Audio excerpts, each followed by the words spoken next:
Guess who got brands talking? Brandlive.co.za. You're listening to Inside Outa with Lois Mudley.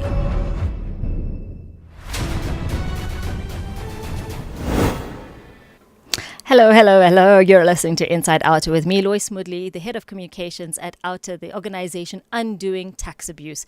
The last 3 episodes, we focused on whistleblowing, and we caught up with Eric Neetling, who's our head of investigations. We spoke to someone from the Open Democracy Advice Center, and last week I spoke with SAA whistleblower Cynthia Stimpel, who joined me in studio. Her story was so riveting, so gripping, and there was so much we wanted to chat about, but we just did not get the time to. So we've invited her back on, and she's been gracious to accept.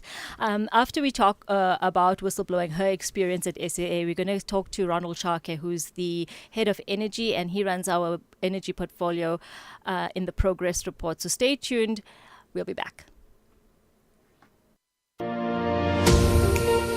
Less corruption, more accountability.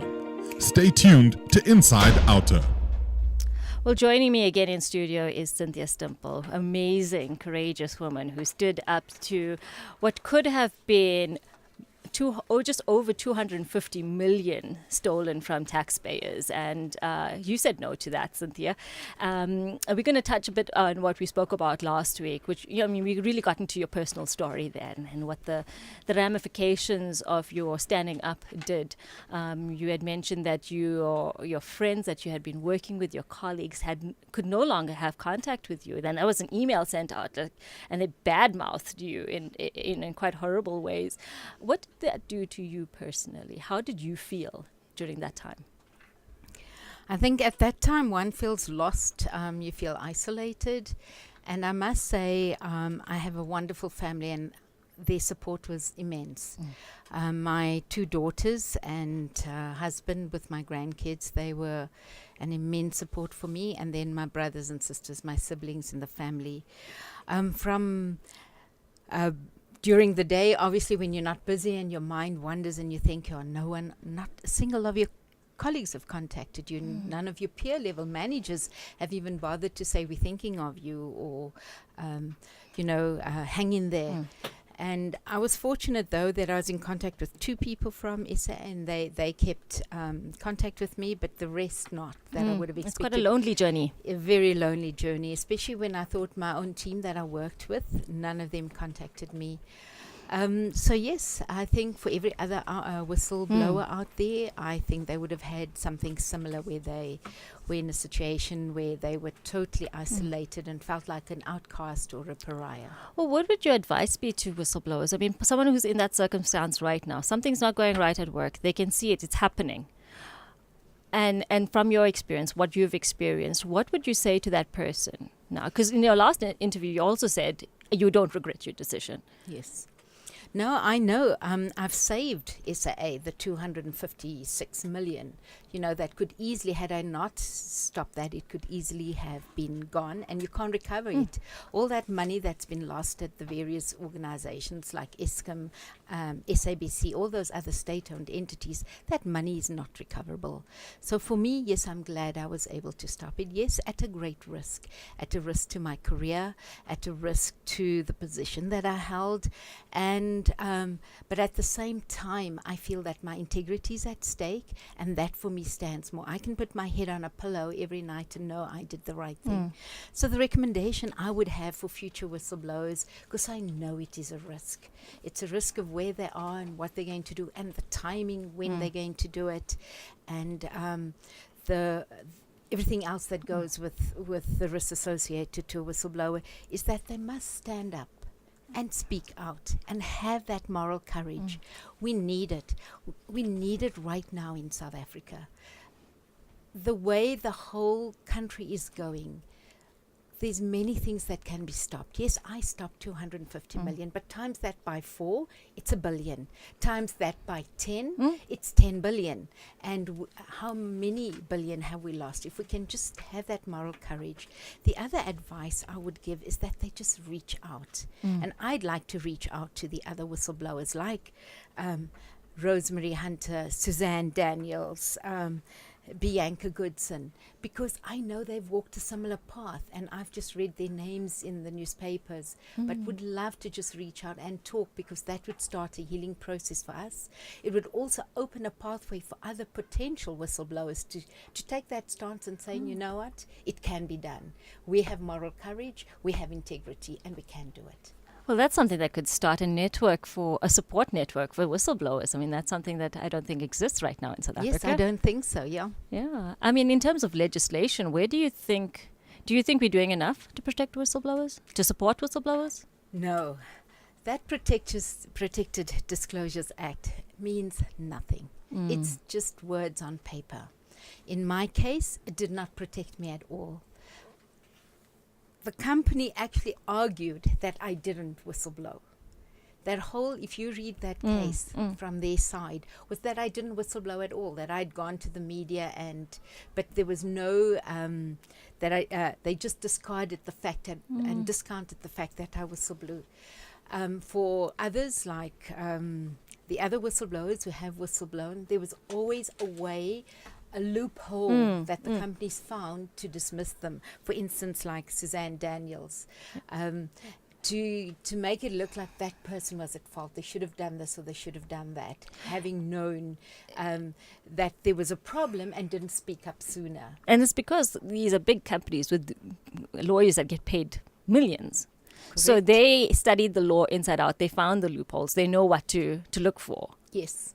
And obviously, as an ordinary person working in that company, you're not going to have the resources to do that. Exactly. And that's the other fear about whistleblowing, is that you know you're going to lose your job. Secondly, you know you're going to need a lawyer. But if you don't have the funds for that lawyer, how are you going to be supported? So that's one of the key things.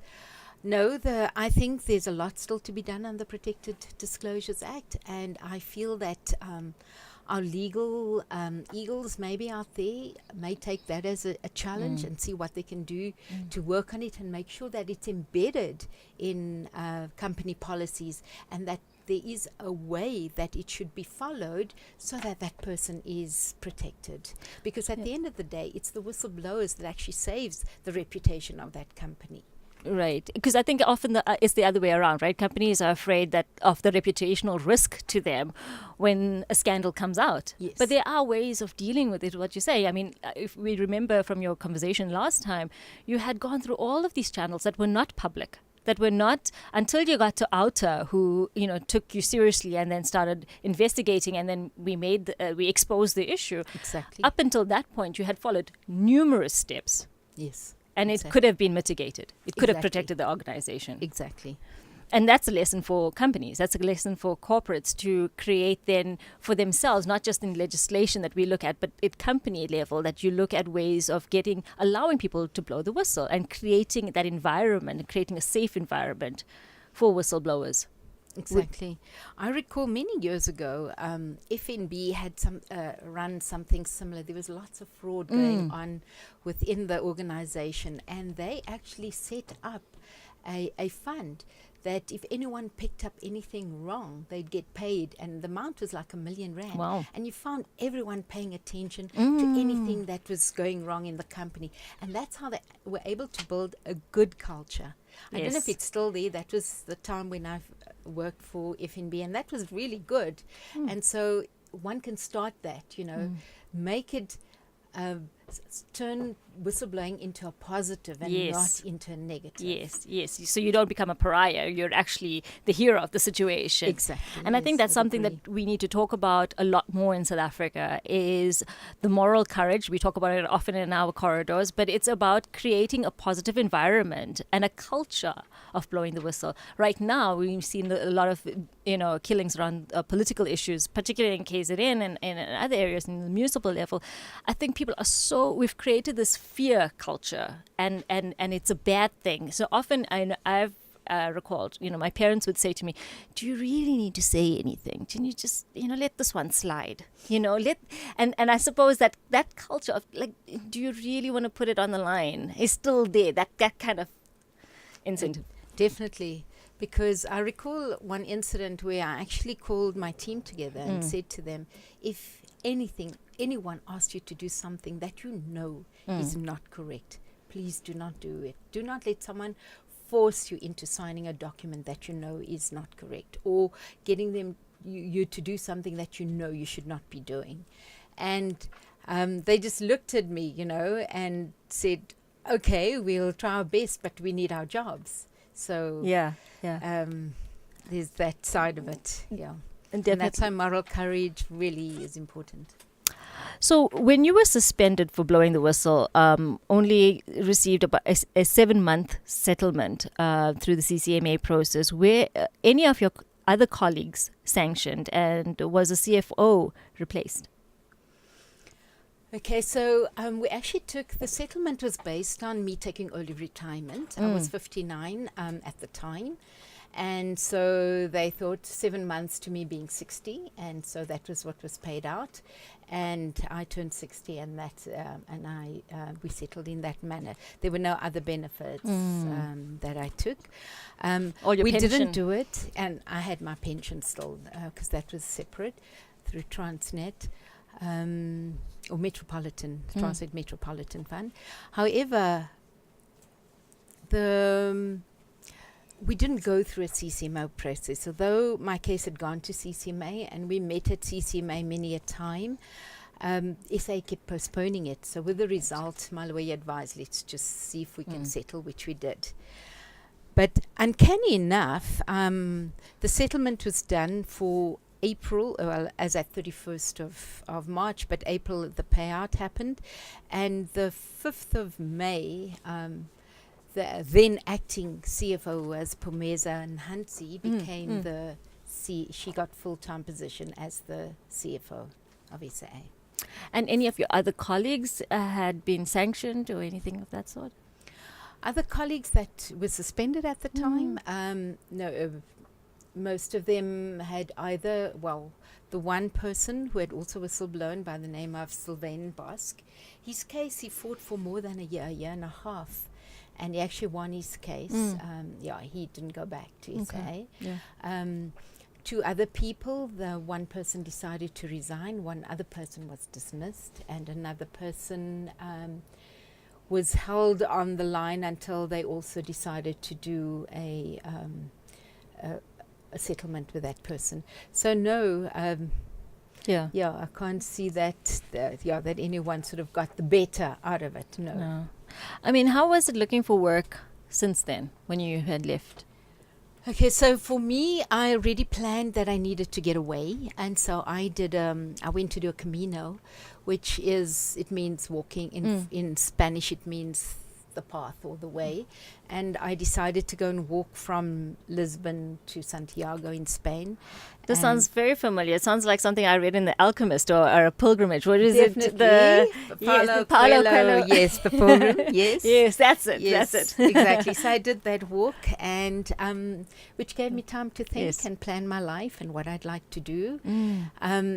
What came out strongly is I didn't want to go back into corporate, but I had this vast knowledge behind me, and I have an MBA, and I thought it's no use wasting it. I need to use it. So one of my plans were to continue the yoga and teach the yoga because I love it. And it's giving back to others with yoga. When you teach of yourself, it's a giving. And so I thought I'll continue that. The other part was I would still like to influence better boards, and I am a member of the Institute of Directors, so I decided to study through them, which I did this first half of the year. I wrote my final exams in June and passed it well. I'm now a certified director. Well done. And can go and Congratulations. Yes, thank you, and sit as a non-executive on board, so I definitely will be sending my CV out to a few boards. And the third thing I've been toying with is actually starting a whistleblowing company, because the part I found was that even though each company had it, it is not effective. It goes through the route of your internal audit, and internal audit passes it to board, and if board is the culprit, it will be swept under the carpet.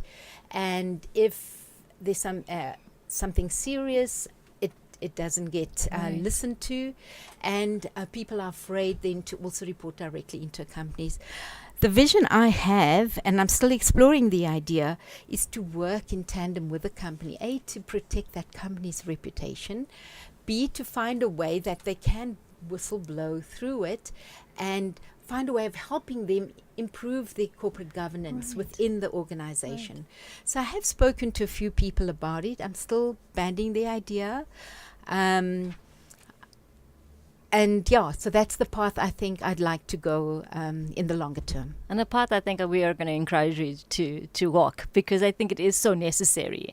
And we talked about a support network also for whistleblowers. Yes, It's something you exactly. can add on to your Exactly. to your portfolio. I think, when we were talking earlier about the risks for you as a person, it sounded like, I mean, you've got a pretty good center of self, and you've got, you've done other activities, you had a strong family, and we're in quite a senior position. When I hear other colleagues talk about whistleblowers who have committed suicide, Correct. because of the stress, people who have just been, there's no alternative. They don't have the family support. They don't have, other support mechanisms, and they're not in a position to explore other avenues. That's just that. And they've blown the whistle out of moral courage, but then they get left. And that support is so necessary. Luckily, in your case, you've had time to explore other options, and you had yoga and the climbing and the walking and the hiking. And people don't diversify their energy, and so they get kind of consumed in the space, and which is what leads to depression, suicide. Exactly, and that's why I feel the type of whistleblowing company I want to set up is that I would like to consult with lawyers and say, keep your day job, but give back and use that skill to support a whistleblower. So that's another worry. You don't need to worry about the legal costs. The second part is that support group. Here's a place that you can have comfort, even a safe house where you can just come and be quiet, find calmness, find that tranquility, find yourself again, and then have the process that takes you through to go to the CCMA or take the route and have that. So it means a lot of work, firstly, to set it up, and secondly, getting support, because it cannot be done as a small company. No. You're going to need your lawyers, the legal side, you're going to need the companies to buy in. And the way I see the funding to happen for that is that with the companies buying in to actually fund that whistleblowing company, because they know it's to benefit their own reputation at the end of the day.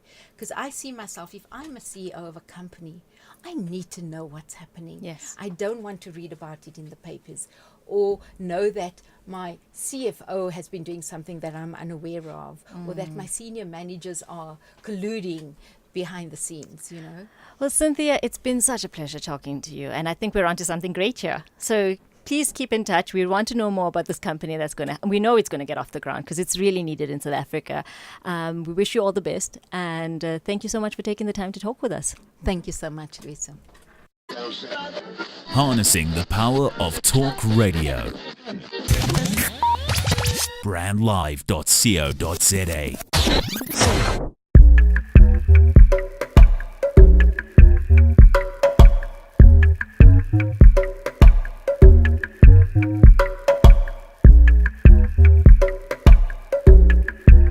Let's do it right. Let's do it for dash. I pray you get the type of love that never holds a grudge. The type of love you never wanna live without. The type that picks you up when you're feeling down. Where the waters really flow when you're not around. Cause I got you in my sights and Dombazan. Let a nigga do you right in Dombazan. Let my lumen name the price Dombazan. Get the day that's the bright Dombazan. Cause a nigga is available emotional. Take you to the mall so to wash your mind. Cause I want you now anybody. Cause I want you now anybody. And I hope you get the rato, the same way you want that iPhone. And I hope you get the rato, the same way you want those nice clothes. And the next time you cry and mess up your makeup, Mess up my makeup. let it be for love. Next time you cry and mess up your makeup, Mess up my makeup. let it be for love. You give me love, you give me love. You give me love, you give me love. Boy, I don't care what anybody says. You in my heart, I ain't letting you go. Dick for settle time. Dick for settle time. Dick for settle time.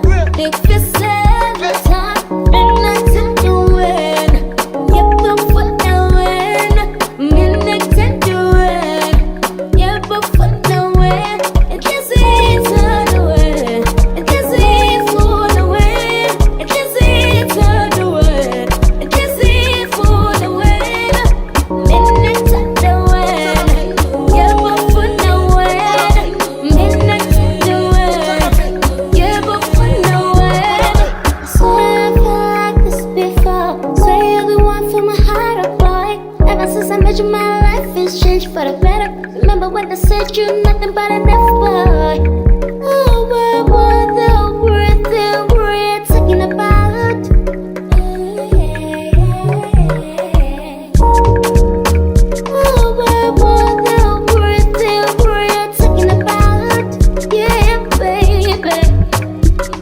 get the rocked up. Same way I want that rifle. And I hope I get the rocked up. Same way I want those nice clothes. And I hope you get your rato, the same way you want that iPhone. And I hope you get your rato, the same way you want those nice clothes. And the next time you cry, mess up your makeup. Mess up my makeup. Let it be for love. Next time you cry, mess up your makeup. Mess up my makeup. Let it be for love. You give me love, you give me love. You give me love, you give me love. Boy, I don't care what anybody says. You in my heart, I ain't letting you go. If you settle down, if you settle down, if you settle down, if you settle down, and I took the win. You go for the win. Minute to the win. You go for the win. It is easy to win. It is easy for the win. It is easy to win. It is easy for the win. Minute to the win. You go for the win. Minute to the win. You go for the win.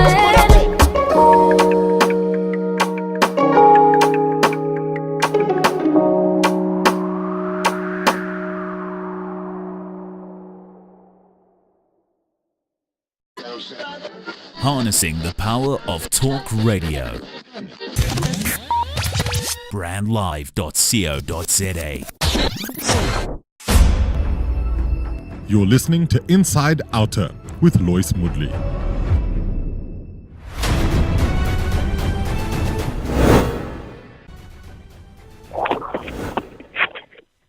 Well, welcome to the Inside Outer Progress Report. In this feature, we are usually joined by one of our portfolio managers each week to get an update on the work that they are doing, whether it be transport, water and environment, energy, local government, or special projects.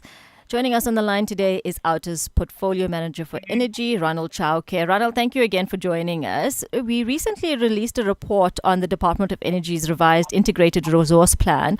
After attending the briefing earlier this week and reading through the reports, what can you tell us is in this plan, and what does this plan cover in the long term, and what does it mean for us in the long term? Okay, thank you, Lois. The plan, actually, it was supposed to be what we call a 20-year long-term plan. However, the Department of Energy has decided to make it a 12-year plan, meaning that it will be valid from now until 2030. Inside the plan, the Department of Energy is giving us what we call an energy mix.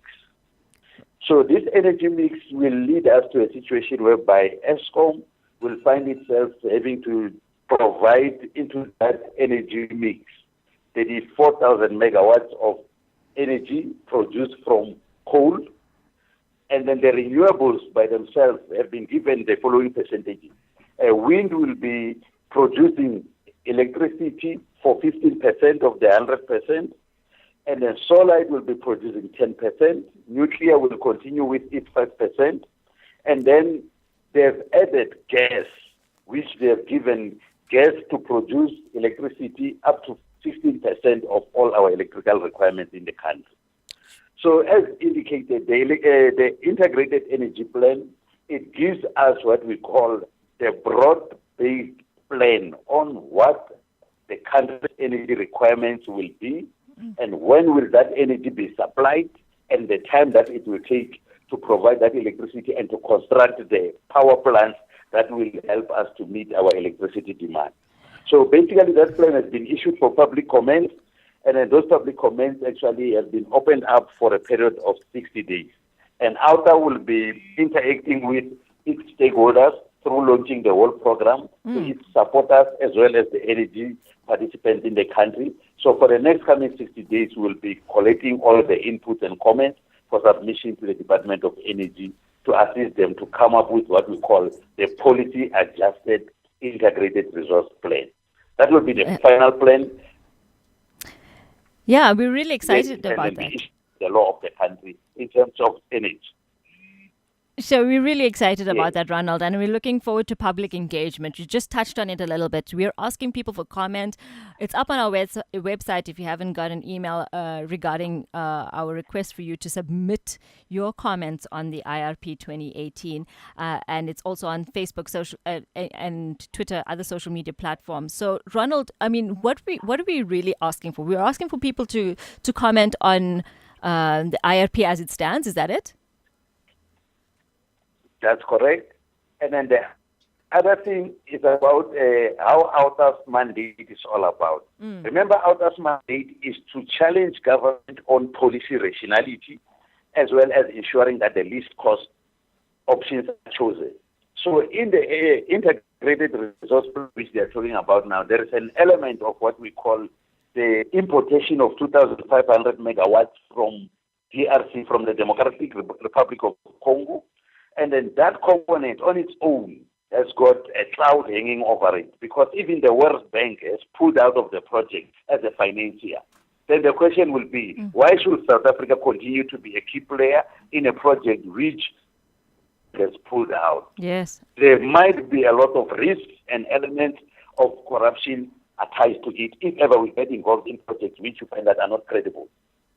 Well, touching on that, Eskom is again expected to submit an application. That's been in the news lately to the energy regulator NERSA for an average tariff increase of 15% per year for the next 3 years. What is your response to this? Our response to it is that that application on its own is excessive, because Eskom is basing that application on what we call an overly and grossly inflated asset regulatory base. That regulatory asset base on its own, it has grown from 700 billion to 1.2 trillion now in the new application. So on its own, it shows you that Eskom is along the way of, inflating its assets in the same way as what Steinhoff has done in its financial saga and scandal.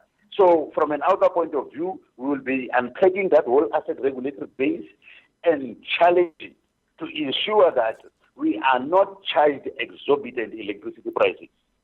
Well, Ronald, if we know anything about you, we know that you won't let this issue go until the people of South Africa get their money's worth from their electricity suppliers. So thank you so much for the work that you do and for joining us on the line today. If you would like to know more about Ronald's work and the work that Outa is doing, please visit our website, www.outa.co.za. And while you're there, please consider signing up as a supporter. You can also follow us on Facebook, Twitter, and Instagram. Our handle is @OutaSA. Live from 27 boxes in the heart of Melville, this is brandlive.co.za. Engage in active citizenry. Join us weekly on Inside Outa. Well, we're coming to the end of our show, but before I go, I wanted to encourage you to read a recent opinion piece in the Daily Maverick, which was published by Alison Tilley from the Open Democracy Advice Center. We recently had Alison's colleague on, you might remember, Gabriella, on the show to discuss whistleblower protection. Well, in her article, she talks about employees who have raised the flag on wrongdoing and corruption. They don't just lose their jobs, but they also feature amongst the highest growing number of assassinations in South Africa. The report shows that 159 reported assassinations, there were 159 reported assassinations in South Africa in 2017. I mean, 159 people were assassinated in this country. It sounds like something that you would see in a Hollywood movie. But these were notably, part of the number of people who have lost their lives were notably politicians, whistleblowers, and what is colloquially known as taxi bosses. This is really shocking. It's happening in our country almost on a daily basis. We need people to stand up and do so without fear for losing their lives. So on that note, I would like to say cheers for now, but please keep tuning in and listening to the courageous stories of men and women who have risked it all to save every cent that we enjoy in this country.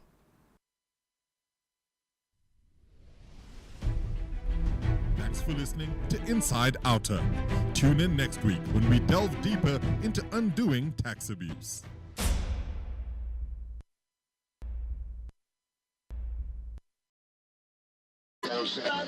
Harnessing the power of talk radio. Brandlive.co.za